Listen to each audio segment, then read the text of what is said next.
sebesar 17,54% hingga menjadi 702 miliar 306 juta 550.833 rupiah dari sebelumnya berada pada angka realisasi sebesar 597 miliar 514 juta 617.140 rupiah 0,6 sen di tahun 2024. Sedangkan dalam 5 tahun berikutnya nanti proyeksi 2026-2030 PAD diproyeksikan akan mengalami peningkatan hingga memiliki tingkat pertumbuhan rata-rata mencapai 2,50%. Di mana tahun 2026 nanti PAD meningkat diperkirakan 2,50% menjadi 719 miliar 864 juta 214.603,83 sen. Capaian PAD yang cukup baik ini diharapkan terus konsisten nantinya meningkat hingga tahun 2030 ke depan, sehingga pada akhir tahun 2030 nantinya PAD diperkirakan mencapai angka 794 miliar 594 juta 399.509 rupiah 34 sen. Kemudian pertumbuhan PAD yang terjadi di tahun 2025 antara lain disebabkan adalah adanya kenaikan dari pemberlakuan offset pajak kendaraan bermotor dan biaya balik nama kendaraan bermotor sesuai dengan amanat Undang-Undang Nomor 1 Tahun 2022. Nanti sebenarnya bisa Pak Som menjelaskan. Semakin meningkatnya PAD ini, kita berharap tingkat kemandirian keuangan kita semakin membaik dan tentu perlu konsekuensi panjang supaya kita terus bekerja keras bagaimana agar kita semakin maju secara keuangan dan semakin menambah pundi-pundi PAD kita. Itu untuk gambaran pendapatan. Kemudian untuk belanja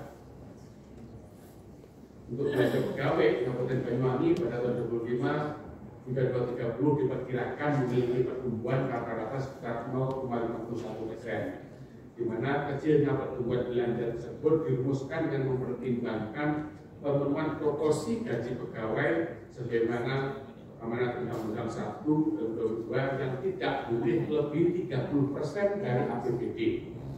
Sementara di sisi lain peningkatan belanja pegawai tidak diperlukan dalam rangka melakukan antisipasi terhadap penerimaan pegawai baru. Kondisi ekstrim hari ini belanja pegawai mencapai 33% terhadap total seluruh belanja pada tahun 2024. Artinya bahwa proporsi belanja Kabupaten Banyuwangi pada tahun 2024 masih belum memenuhi amanat Undang-Undang 1 tahun 2022. Lebih lanjut, belanja modal diperkirakan akan tumbuh sekitar 2,50% dalam 5 tahun ke depan, yakni tahun 2000 sampai dengan tahun 2030. Hal ini dengan analisis logis terhadap peningkatan biaya pembangunan Kabupaten Banyuwangi serta adanya penyesuaian terhadap kenaikan harga terhadap kebutuhan belanja infrastruktur Kabupaten Banyuwangi. Proyeksi belanja modal ini adalah menginvestasi belanja infrastruktur Kabupaten Banyuwangi juga mencapai angka 25% dari dana, juga mencapai dari dana bagi hasil dan dana alokasi umum yang diberikan oleh pemerintah pusat. Nilai yang muncul pada proyeksi belanja modal juga terus didorong menuju 1% dari APBD sesuai dengan apa yang diamanatkan dalam Undang-Undang Nomor 1 Tahun 2022. Kemudian pada proyeksi pembiayaan daerah, penerimaan pembiayaan pada tahun 2025-2030 terdiri dari sisa lebih perhitungan anggaran atau silpa tahun sebelumnya yang diperkirakan sebesar 32 miliar 369 juta 643.662 rupiah, di mana silpa ini dioptimalkan untuk membiayai belanja, sedangkan pada pengeluaran pembiayaan diperkirakan Kabupaten Banyuwangi akan melakukan pembayaran cicilan pokok hutang yang jatuh tempo sebesar 88 miliar 828 miliar 88 juta 88.088 rupiah selama tahun 2025 hingga tahun 2030. Demikian pimpinan dan para anggota sekalian proyeksi tahun 2025 sampai dengan 2030 berdasarkan capaian kinerja keuangan di tahun 2020-2024. Untuk angka-angka, mari kita cermati bareng-bareng sehingga kita bisa mencapai pada titik tertentu yang kita praktis sehingga bisa menjadi panduan kita, acuan kita untuk tahunan ke depan, sehingga kita bisa terus maju dan berkembang baik di masa yang akan datang.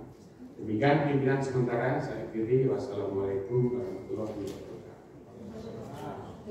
Terima kasih Pak Yayan atas pemaparan singkatnya, tapi sangat-sangat angka ini menurut kami yang harus kita bahas hari ini. Dan itu tadi di awal Pak Yayan juga sudah menyampaikan antara tahun 2020 sampai 2024. Bahkan proyeksinya tadi kalau kita lihat dan juga di dokumen itu hanya pertumbuhannya 5,5% realisasi. Tetapi pada saat kenyataan pemaparannya yang tadi disampaikan di dokumen RPJMD ini, proyeksinya hanya pertumbuhan pendapatannya hanya 0,58%.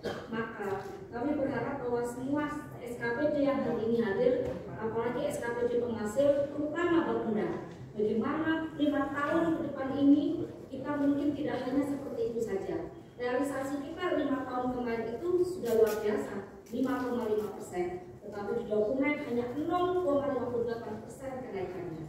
Nah, maka itu kami berharap bahwa direalisasikan bahwa mudah-mudahan dari tahun ke tahun capaian itu adalah betul-betul realistis, tetapi juga harus optimis seperti itu. Mungkin teman-teman ada yang lagi mau silakan.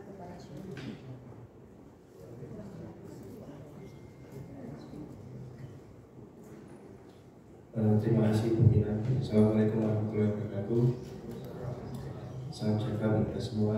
Yang saya hormati pimpinan serta anggota Pansus RPJMD, para OPD beserta jajaran. Saya ingin sebenarnya mempertanyakan penjelasan tambahan terkait dengan PAD. Sebenarnya ini mau saya tanyakan di awal rapat, tapi karena waktu PAD di hari ini mungkin baru saya tanyakan hari ini dan sempat saya tanyakan di provinsi kemarin. Kaitannya dengan mungkin nanti karena belum ke Pak San tadi ya, makanya bisa nyambung ke Pak San terkait dengan penerimaan objek pajak, offset PKB dan biaya balik nama kendaraan bermotor. Yang saya tanyakan di jawaban Bupati atas tanggapan fraksi tanggal 20 Juni kemarin itu menyatakan bahwa penarikan ini masih menunggu SK dari gubernur secara definitif. Ini masih ada catatan di tanggal 12 Juni, monggo bisa dilihat di dokumen. Kemarin sempat saya tanyakan di Beda Provinsi bahwa selama ini tidak perlu menunggu dari SK gubernur terkait dengan penarikan opsi PKB dan yang bernama kendaraan bermotor. Itu juga dikuatkan oleh rapat antara TAPD beserta Badan Anggaran Provinsi Jawa Timur kemarin di bulan Juni. Mereka sudah memproyeksikan berkurang pendapatan opsi PKB bagi provinsi. Artinya sudah otomatis itu secara basis termasuk ke kabupaten kota masing-masing di Jawa Timur.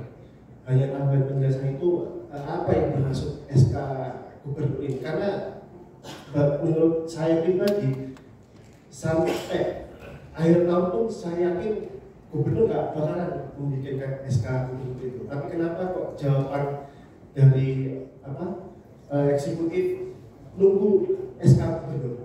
Itu mungkin nanti bisa diberikan penjelasan terkait dengan PAD. Yang kedua tambahan lagi terkait dengan proyeksi mungkin BTT yang selama ini konsisten di angka 20 miliar per tahun, walaupun secara penggunaan pasti tidak lebih dari 50%. Padahal di RPJMD dari tahun 2025 sampai 2030 proyeksinya 10 miliar terus, konsisten 10 miliar. Menurut kami ya sekalian aja BTT disesuaikan dengan keadaan yang sekarang, ya diganti aja sekalian 20 proyeksinya. Kalau memang dari 2 tahun ke belakang tetap 20 tahun untuk biaya BTT ini. Mungkin itu saja pimpinan sedikit tambahan penjelasan terutama dengan opsi PKB tadi. Terima kasih waktu kamu kembali. Terima kasih Pak Riki. Ada yang ngomong, silakan Pak Jakim. Baik, terima kasih pimpinan. Assalamualaikum warahmatullahi wabarakatuh. Pimpinan yang kami hormati, Kepala OPD atau mewakili rekan-rekan di Pansus RPJMD, menarik tadi yang disampaikan oleh Pak Kepala Kapolda terkait dengan proyeksi pendapatan daerah Kabupaten Banyuwangi 5 tahun yang mendatang. Namun saya mengamati bahwa yang disampaikan oleh Pak Kapolda ini seperti ini yang kita dapat dari Mendagri kemarin terlalu pesimistis.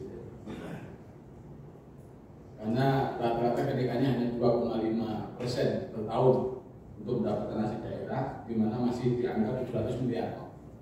Padahal kalau melihat paparan dari draft naskah ini, kemampuan fiskal kita itu masih lebih baik daripada kabupaten kota tetangga. Jujur saja, pada tahun 2023 sudah menarget PAD 1 triliun, walaupun tidak tercapai. Tapi target yang optimis itu setidaknya menjadi ada pemicu bagi kinerja OPD yang menghasil PAD. Ini di halaman 192 tidak salah, indeks kapasitas fiskal daerah dan Banyuwangi. Ini Banyuwangi masih lebih dari beberapa kabupaten. Artinya kami berharap ini bisa direvisi agar ada kepercayaan diri, ada optimisme dari OPD-OPD penghasil agar PAD kita di tahun-tahun mendatang itu relevan dengan pertumbuhan ekonomi. Tahun ini pemerintah menargetkan pertumbuhan ekonomi di angka 5-6%. Maka kalau diakumulasikan dari tahun ke tahun, maka bisa dipastikan sekitar 20-25% kalau 5 tahun jadi akumulasi secara akumulatif pertumbuhannya, maksud kami begitu. Sehingga harapannya di tahun 2029 PAD kita sudah menyentuh angka 1 triliun.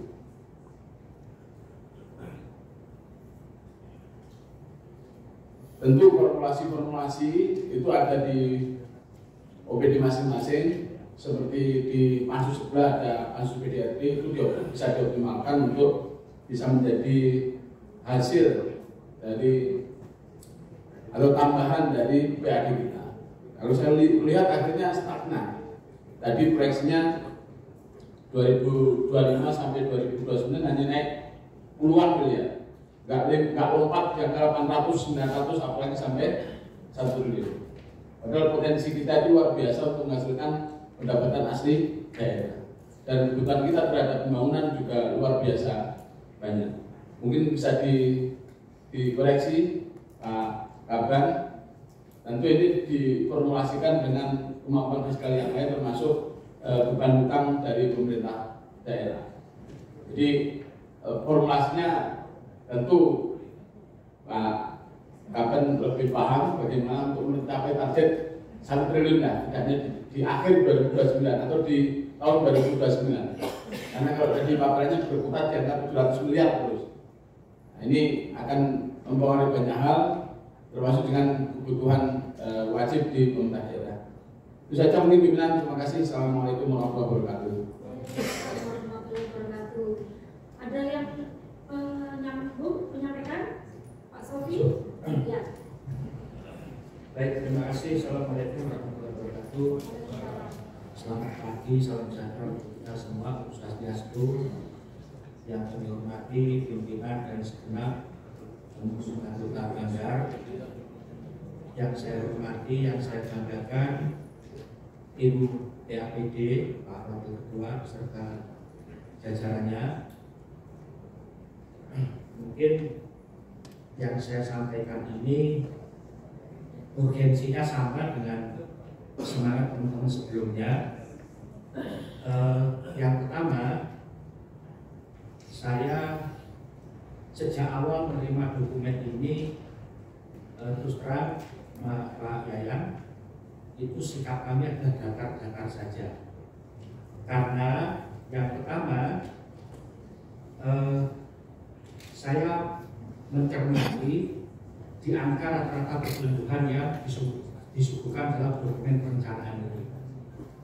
Tentunya kalau melihat dan menyandingkan serta membandingkan dengan RPJMD sebelumnya, saya kira dokumen perencanaan ini tidak lebih baik. Saya nggak tahu pertimbangannya apa.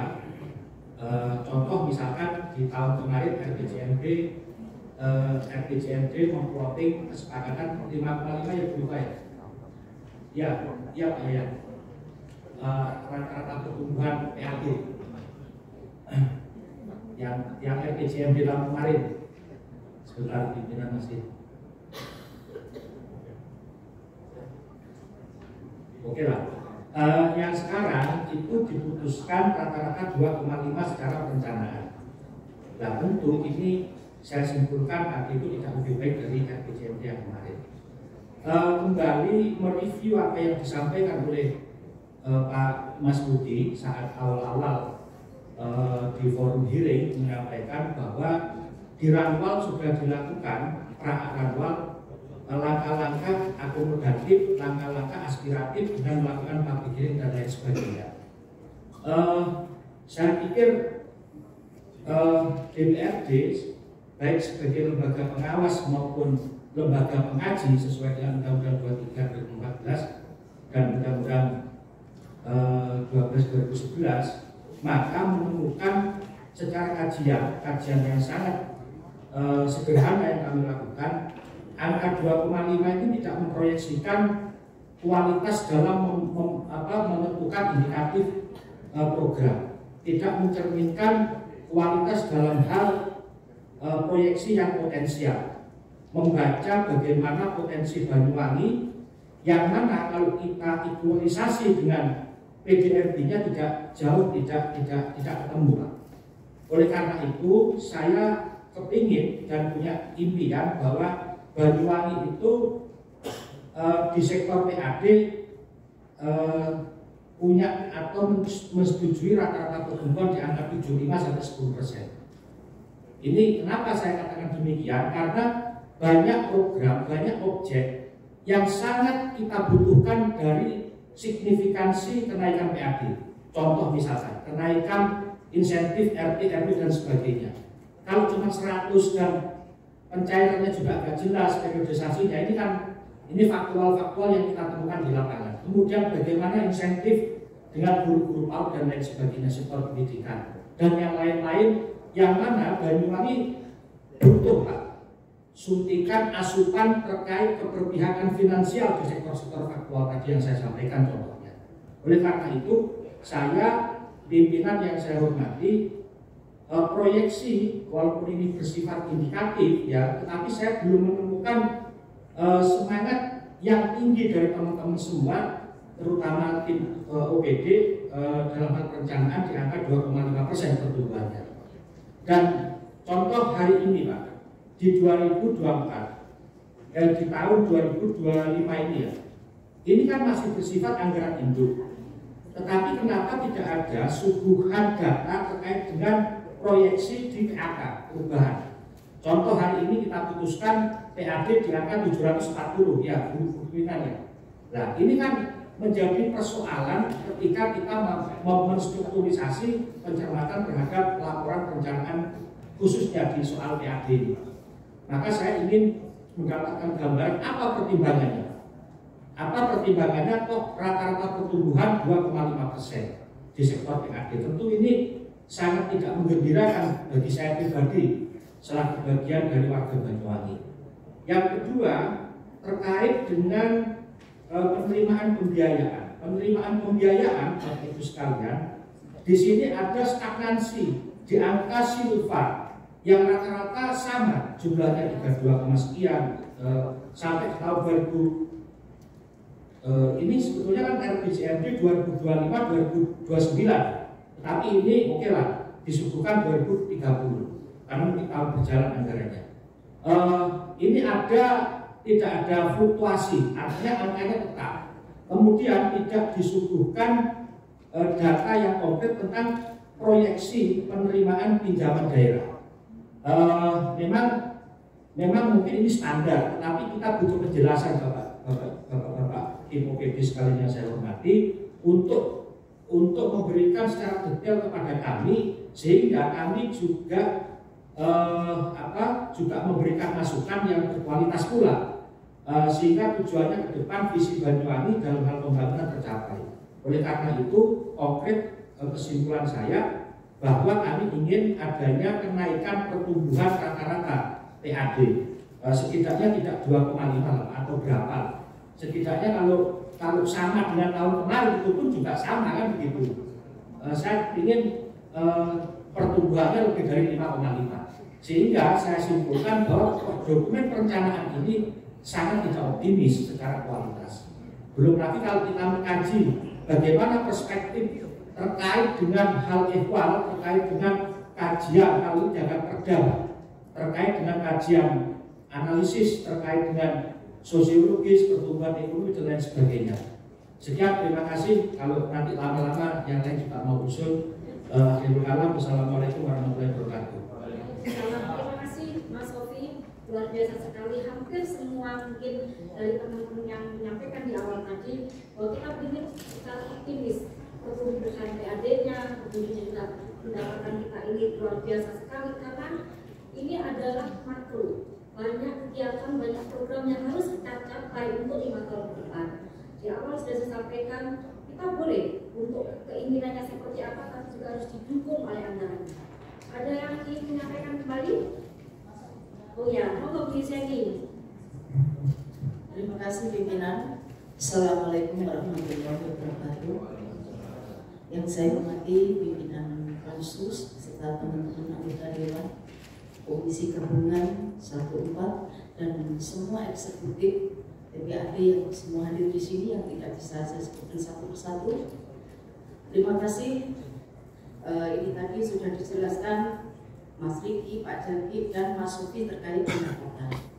Nah, kami sebelumnya apresiasi Pak terkait pendapatan di tahun 2024-2025 ini ada kenaikan 142 miliar, artinya sangat luar biasa. Apalagi target tahun ini 702 sampai nanti akhir tahun 794. Nah, apa yang disampaikan Pak Sofi tadi terkait hutang kita, ini saya ingin tahu ini dimasukkan mana? Karena kalau saya melihat potret di APBD kita ini, kita ini harus membayar cicilan hutang jatuh tempo ada 126,3 miliar. Dan yang kedua, kita harus membayar bunga hutang itu dalam 1 tahun itu 20,3 miliar. Dan yang terakhir Pak, ini hanya sekotak.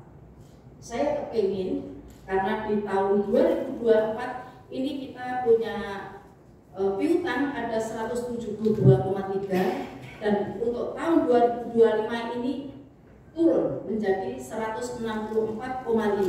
Artinya eksekutif ini bekerja betul. Ada peningkatan, ada tagihan 12 miliar lebih. Nah, harapan kami piutang ini mohon Pak ini supaya diperkecil sehingga bisa untuk nambahi pendapatan kita ini. Itu Pak. Dan yang selanjutnya apa yang disampaikan Pak Riki tadi terkait PKB dan BPNKB, harapan kami Pak karena sekarang ini aturan yang terbaru bagi hasil PKB dan BPNKB ini karena kita ada jatah 66%. Nah, ini Pak secara apa ya otomatis ini kan pendapatan kita ini juga luar biasa Pak kenaikannya. Nah, kalau kita target sampai 2030 cuma 794 ini rasanya kurang Pak. Apa yang disampaikan Pak Jaki tadi 1 triliun, kalau 1 triliun kita mungkin megap-megap ya Pak ya. Kalau ini kalau bisa ditambahi lah Pak dengan ada piutang tadi kita maksimalkan dan terkait bagi hasil. Saya rasa itu Pak Yaya mohon untuk ditindaklanjuti. Terima kasih pimpinan. Assalamualaikum warahmatullahi wabarakatuh. Warahmatullahi wabarakatuh. Terima kasih Bu Yeseni. Mungkin ada yang ingin menyampaikan yang lain?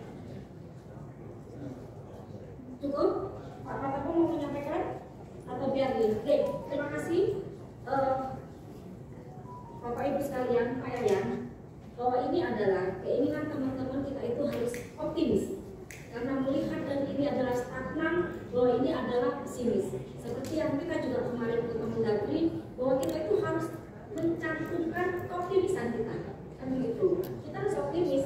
Dan kenapa? Tadi saya sampaikan bahwa di awal realisasi 2020 sampai 2024 di rata-rata itu 5,5%. Tetapi sekarang di RPJM di pertumbuhan pendapatan kita hanya 0,58. Jika 1 triliun sanggup, kenapa tidak Bu Yeseni? Karena itu ada 5 tahun. 5 tahun di akhir tahunnya nanti yang 1 triliun. Kan tahun 4 tidak mungkin kan seperti itu. Kenapa tidak? Karena itu masih banyak peluang dan potensi Banyuwangi yang luar biasa. Saya yakin Bapenda yang akan lebih tahu bagaimana potensi kita akan mendapatkan yang bisa untuk mencapai optimisan kita itu. Kemudian tadi juga menyambung dari Pak Sofi dan Bu Yeseni, ditampilkan di pembiayaan.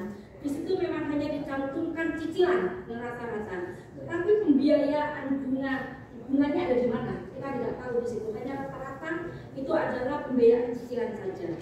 Monggo mohon tambahan penjelasan, dan saya juga ingin Pak Yayan dari SKPD Penghasil yang hadir mohon menyampaikan bagaimana mungkin potensi untuk menaikkan PAD kita. Monggo Pak Yayan, kami persilakan. Izin kembali pimpinan dan Bapak Ibu sekalian pada SKPD, nanti Pak Cahyanto menjelaskan terkait hutang dan cicilan bunga itu juga Pak sampai dengan opsen kemudian dari hutang. Mungkin pimpinan terima kasih sekali masukan Bapak sekalian sudah saya catat. Insya Allah memang jujur kita akui kita ini masih optimis. Kalau memang kita sempat mau optimis, saya mohon dukungan kita bergerak bersama-sama, agak kencang gitu, berusaha PAD. Sekali-kali nanti mungkin kita bersama-sama turun ke lapangan supaya kaki kita meningkat. Perlu saya sampaikan Bapak sekalian, sebab usulnya mengapa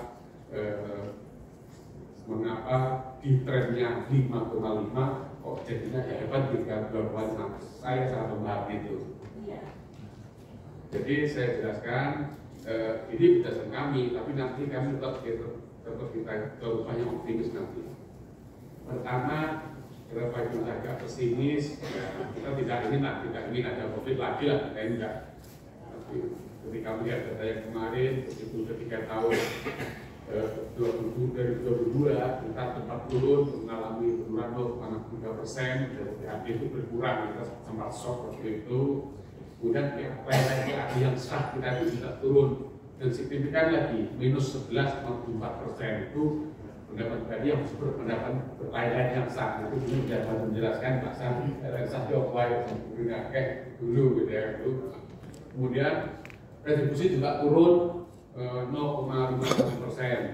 Kemudian berikutnya pada tahun 2023 kembali penurunan dari 23 itu minus 2,28%. Jadi kajian kami agak berkurang untuk optimis, tapi kami insya Allah berusaha siap kalau sampai mendukung kami dengan PAD, kami nanti kencang di lapangan, terus contohnya maksudnya Bapak mau dibantu dalam begitu. Itu tekniknya optimisme. Terima kasih Mas Jaki, Mas Riki, masukannya untuk kami yang dicatat, nanti kita dijawab oleh Pak Sam untuk observator dan lain-lainnya. Masuk Gubernur. Kemudian ini sekaligus menjawab yang Pak Sofi juga terjawab kenapa seperti itu. Nah, karena tadi memang ada yang turun itu. Kemudian yang berikutnya siapa ya? Terkait dengan tetangga sekitar, memang Mas Jaki memang Jember targetnya 1 triliun, tapi targetnya sudah 74 miliar saja. Jadi sedikit dengan kita. Adalah BPD sebagai pengungkit BPD kita pada kisaran 3,4 triliun dan mereka sudah tembus 4,6 triliun. Jadi pengungkitnya itu besaran mereka sebenarnya, tapi alhamdulillah hasilnya kita seimbang. Bukti bahwa kita memang lebih baik daripada negara sekitar, kita begitu lebih pagi. Untuk optimisme, oke, saya menerima itu, nanti kita tambah angkanya pada tertentu, nanti dapat bertiga pada titik mana untuk menaikkan persentase kenaikan dari proyek kita. Terima kasih, monggo Pak. Saya